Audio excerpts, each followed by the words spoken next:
From the speech, We Should All Be Feminists by Chimamanda Ngozi Adichie. How do we solve the problem of gender? Gender is important everywhere in the world, but I want to focus on Nigeria and Africa, where I am from. Today, I want to ask that we begin to dream about and plan for a different world, a fair and just world, a world of happier men and happier women. And this is how to start. We must raise our daughters differently. We must also raise our sons differently. Raising boys. We do damage and hurt our boys in how we raise them. We tell them that they have to be very masculine. We define masculine in a very small way. Being masculine is like this small cage, and we put boys inside the cage. We teach boys to be afraid of showing fear. We teach boys to be afraid of other people thinking that they are weak. We teach them to hide their true feelings because they have to be a hard man, a real man.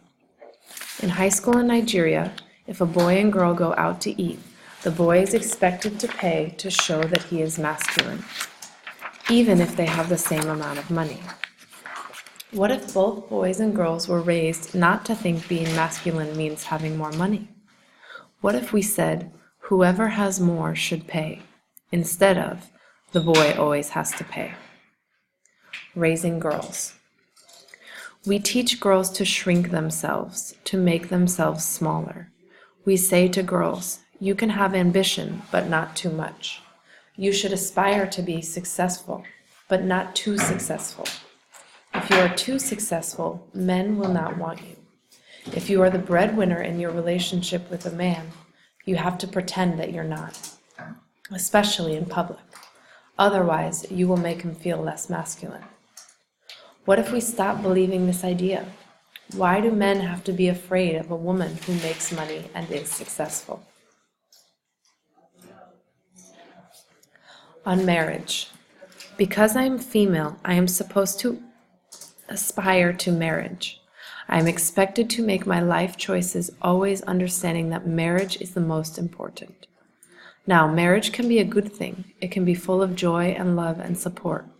But why do we teach girls to aspire to marriage if we don't teach boys the same thing? I know a woman who decided to sell her house because she didn't want to scare a man because she had more money than him. I know young women who are under so much pressure from family, from friends, even from work to get married. Sometimes they make terrible decisions. When we talk about marriage, we usually don't mean that the man and women are partners.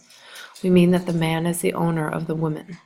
We use the word respect to mean something a woman shows a man, but not something a man shows a woman. What we teach girls. We teach females that women have to make compromises, not men. We raise girls to see each other as competition, not for jobs, but for the attention of men. We teach girls that they cannot be interested in sex the way that boys are. If we have sons, they can have many girlfriends. But our daughters cannot have boyfriends or bring them home. We act like police with girls. We think girls are good if they are virgins, but we do not care if boys are virgins. And it's always made me wonder exactly how that works. Recently, a young woman was raped in a university in Nigeria by 4 men. And the response of many Nigerians, both male and female, was this. Yes, rape is wrong, but what is a girl doing in a room with 4 boys? They think that girl is always guilty of doing something wrong. We teach girls shame. Close your legs, cover your body. We make them feel as though they are always guilty of something. And so, girls grow up to be women who cannot say that they have sexual desire or ambition in their careers. They grow up to be women who cannot say what they truly think. Teaching girls and boys different ideas about gender. Now, imagine how much happier we will be if we didn't have these ideas of how a girl or boy is supposed to act. What if we focus on a child's talent instead of gender? What if we focus on a child's interests instead of gender?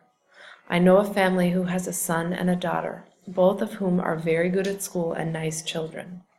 When the boy is hungry, the parents say to the girl, "Go and cook indomie for your brother." Now, the girl doesn't like to cook indomie, but she's a girl. Now, what if the parents from the beginning taught both the boy and the girl to cook indomie? Gender is important in our world. Men and women experience the world in different ways. Some people will say, "Oh, but women have the real power, bottom power."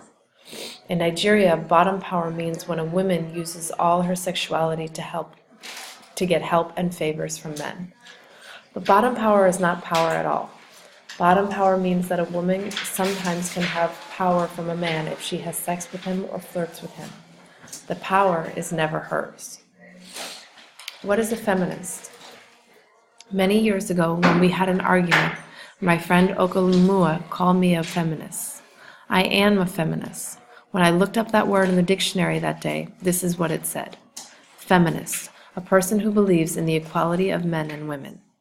I think we need to use this word more. My own definition of a feminist is feminist, a man or woman who says, yes, there's a problem with gender as it is today.